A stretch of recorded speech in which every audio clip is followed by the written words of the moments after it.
கர்த்தருக்கு ஸ்தோத்திரம். இன்றைய வசனம் எசேக்கியேல் 36:9. இதோ நான் உங்கள் பட்சத்திலிருந்து உங்களை கண்ணோக்குவேன். எசேக்கியேல் 36:9. இதோ நான் உங்கள் பட்சத்திலிருந்து உங்களை கண்ணோக்குவேன். இன்னைக்கு ஏசப்பா உங்ககிட்ட சொல்ற ஒரு வார்த்தை என்ன அப்படின்னா, அவர் உங்கள் பக்கத்துல இருந்து உங்களை நோக்கி பார்க்க போறாரா. ஆமேன்.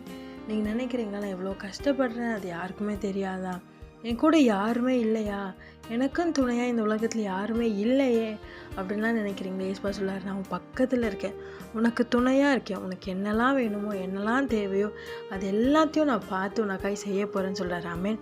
உங்கள் மேலே கண்ணோக்கமாக இருக்க போகிறாராம். உங்களை பார்த்து தான் சொல்கிறாரு, யாருமே இல்லாமல் தனித்து இருக்கிறீங்க, எல்லாரும் இருந்தோம் யாரும் இல்லாத சூழ்நிலை போல் இருக்கல.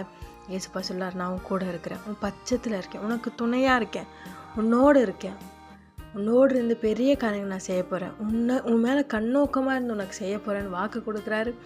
பயப்படாதீங்க, கலங்காதீங்க. அவர் உங்களோடு இருக்கும்போது உங்களை எதிர்த்து நிற்கிறவங்க யாருமே இல்லை. உங்களுக்காக எல்லாவற்றையும் அவர் செய்து முடிக்க போகிறாரு. உங்களை ஆசீர்வதிக்க போகிறாரு. விசுவாசமாக இருங்க, நிச்சயமாக உங்களுக்காக யாவையும் செய்து முடிப்பார். ஆமேன்.